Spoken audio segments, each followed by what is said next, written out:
গুরুদেব চিঠিতে কয়েকটা উপদেশ, গুরুদেবের চিঠিটাই পুরোটাই উপদেশ এবং নিজের কথা বলেছে।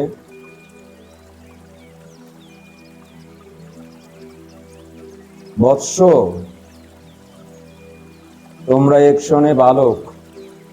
তখন এই যে চিঠিটা লিখেছে অনেক ছোট তারা। সুতরাং তোমাদিগের কর্তব্য এই যে কোনো প্রকার খারাপ পথে না যাওয়া এবং অধিকাংশ সময় বিদ্যানুশীলন করা, কারণ বালানামঃ অধ্যায়ং তপ, অর্থাৎ বালকদিগের অধ্যয়নই তপস্যা। যেমন তপবিঘ্ন হওয়া অনুচিত, তদ্রূপ তোমাদিগের অধ্যয়নের বিঘ্ন যাতে না হয় তাহা করাই কর্তব্য। সৎ পথে থাকিয়া সচ্চরিত্র হইলে একাগ্রতা সহজে হয়। সুতরাং বিদ্যালাভ ও অনায়াসে হইতে পারে। তাহলে বিদ্যালাভ অনায়াসে কিভাবে হবে তার কৌশলটা এখানে জানিয়ে দিয়েছে। তাহলে এখানে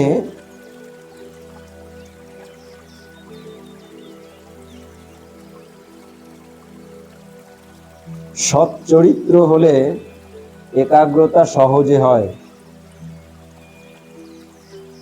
চরিত্র ঠিক রাখতে হবে। কুসংসর্গে না গিয়ে যে যত ওগুলো থেকে দূরে থাকবে তার তত একাগ্রতা বাড়বে, সে ততই উন্নতি করবে।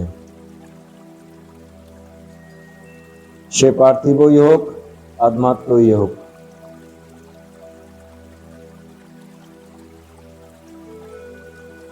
আর একটা বিষয় বলছে যে মনুষ্য চেষ্টা করিতে পারে, কিন্তু চেষ্টার ফল ভগবৎ কৃপা ব্যতিরেকে লাভ করা যায় না। এ কারণ যে কোনো সৎ বিষয়ে চিন্তা করো না কেন, অগ্রে পরমেশ্বরের নাম উচ্চারণ করিবে, ইহা নিশ্চিত। জানিও যে তাহার কৃপা ভিন্ন কোনো কার্য সিদ্ধ হইতে পারে না। তুমি দেখিতে পাইতেছ যে একজন 1 ঘন্টা পড়িয়া যাহা শিক্ষা করে, অপরে 5 ঘন্টায়ও তাহা শিক্ষা করিতে পারে না। ইহার কারণ কি? প্রধান কারণ, প্রথম ব্যক্তির যেরূপ একাগ্রতা আছে শেষোক্ত ব্যক্তির সেইরূপ একাগ্রতা নাই। ওই একাগ্রতা ঈশ্বর ভক্তি হইতে যেরূপ সহজে হইতে পারে, অন্য কোনো উপায় সেইরূপ হইতে পারে না। অতএব দেখো ঈশ্বর ভক্তি কি, ঈশ্বরের উপাসনা কি অনির্বাচনীয় ফল। ইহা কেবল আধ্যাত্মিক উন্নতি সাধন করিয়াই নিবৃত্ত হয় না, উহা দ্বারা পার্থিব উন্নতির পরাকাষ্ঠা হইতে থাকে। বৎস, আদ্য আর অধিক কি লিখিব? ভরসা করি তুমি বাল্য সুলভ চাপল্য পরিহার পূর্বক আত্মকার্যে অধ্যয়নাদিতে বিশেষভাবে মনোযোগ করিবা।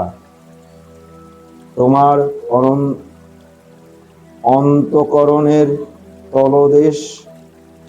তলদেশ যাহারা দেখিতে পান, তাহারা সকলেই ভরসা করেন যে তুমি যদি চপল্য পরিত্যাগ ও অধ্যয়নে অনুরাগ প্রকাশ করো। কি সুন্দর এখানে গোপন বিষয় জানিয়ে দিয়েছে। এবং কর্মনিষ্ঠ হও, তবে তোমা দ্বারা জগতের যথেষ্ট উপকার হইবে। অন্যথা বিপরীত ফলই সম্ভাবনা। যেমন উৎকৃষ্ট দুগ্ধ অযত্নে ও অন্যান্য বস্তু সংযোগে একেবারে বিকৃত হইয়া যায়, কিন্তু যথোচিত যত্ন করিলে উহা হইতে অমৃততুল্য পদার্থ সকল উৎপন্ন হইতে পারে। তদ্রূপ তোমার ন্যায় তোমাদিগের অন্তঃকরণ সতেজ ও স্বাধীনতা প্রিয় ও অন্যান্য গুণযুক্ত, তাহারা হয় অতি উৎকৃষ্ট, না হয় অতিশয় অপকৃষ্ট হইয়া থাকে। ইহার প্রধান কারণ প্রথম বয়সের পরিচালনার দোষগুণ। পত্র শুভ, তোমাদিগের মঙ্গল।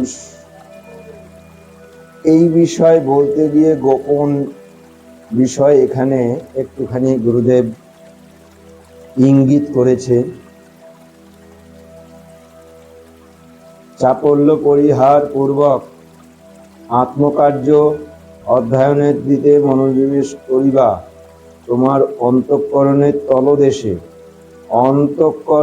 তলদেশে যাহারা দেখিতে পান,